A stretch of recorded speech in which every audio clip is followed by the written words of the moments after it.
Hello Ride On peeps. Well, after the fun of riding BMWs and Ducatis last weekend, off for just a regular day's ride today, and I'm going to ride the beautiful scenic and twisty Richard Russell Highway, or Richard Russell Scenic Highway to give it its correct designation, up in the kind of lower Smoky Mountains. So just me and Jerry today on our GS adventures, and I'll show you a bit of footage, and if you're in the area, by all means check it out.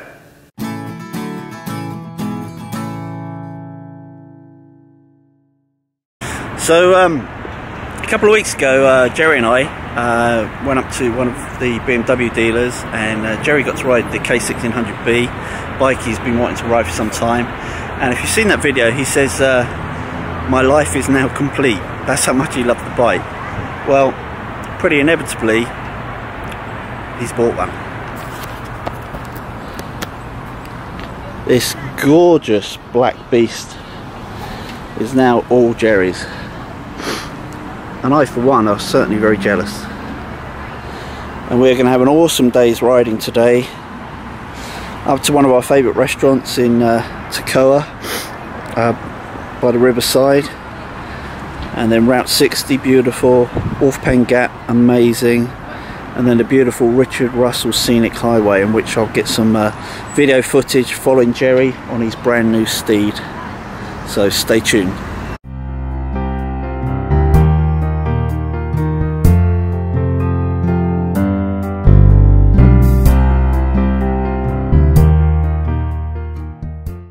So we stopped off for a quick leg stretch, and I'm still really kind of jealous of Jerry with his new machine, looking resplendent.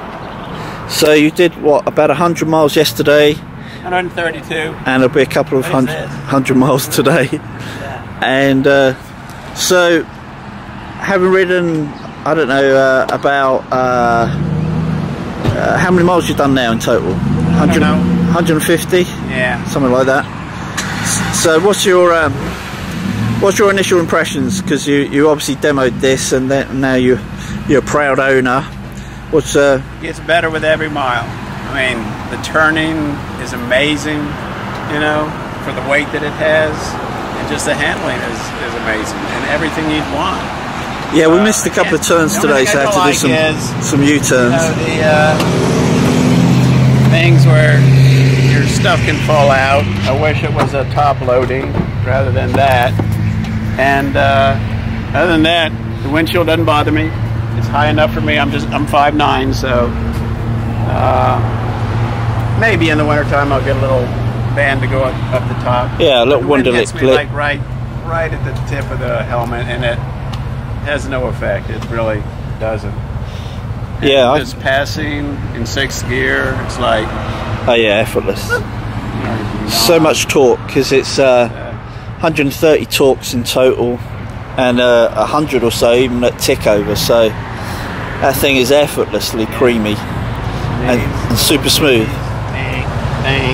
Yeah, the winglets are really direct a lot of fresh air. It into you and hits you right, you know, just right in the torso, and cools you down pretty good.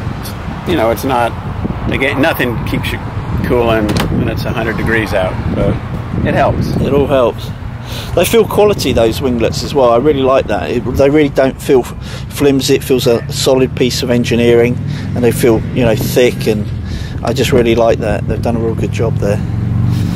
Good. Okay, well, let's continue our ride, and I'm sure it will get better and better.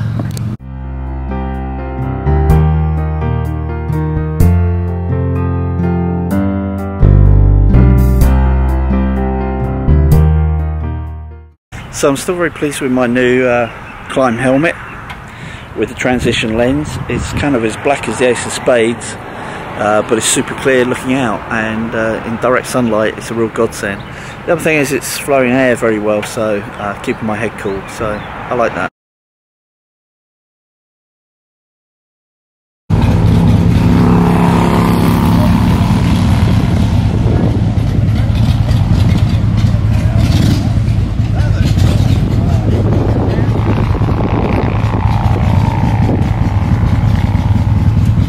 It's got the same suspension kind of Well, yeah, this is one of the things I was going to say is that one of the things I like about the K is it's got well, the suspension was kind of designed by an English guy called John Hossack in the 60s, right? And I don't know, something to do with patterns and all the rest of it, but 20 years later when the pattern's out of print, it can be kind of copied. And what BMW did was they copied the Hossack suspension, but they kind of did their own variation on it, made it a little bit more modern. What's happening now, funnily enough, next year, 2018, the brand new, all new Honda Goldwing, guess what? It's got Hossack style or duo lever, like BMW style front suspension.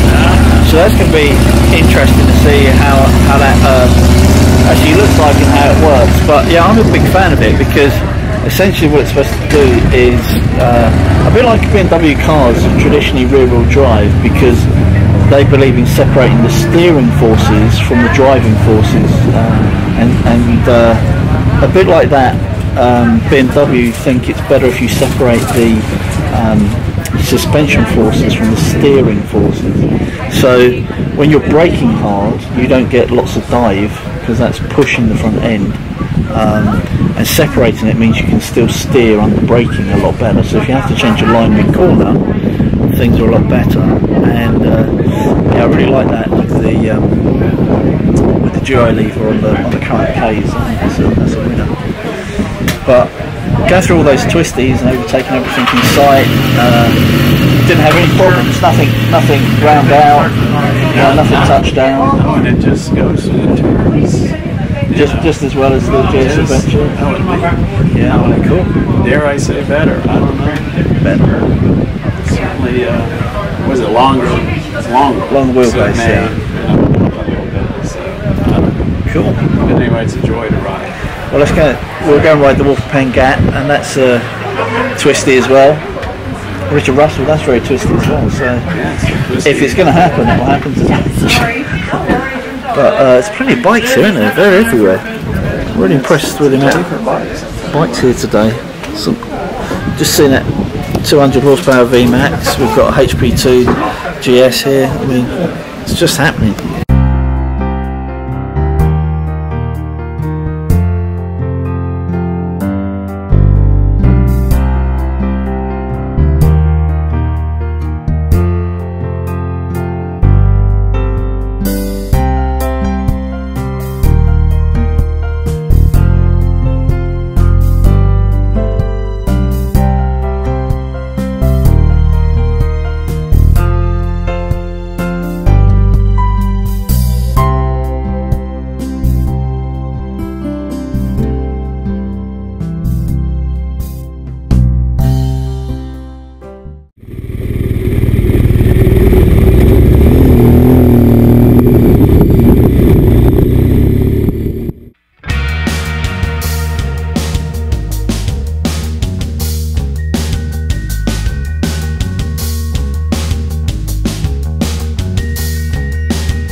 I'm sorry that the on-bike footage wasn't that impressive.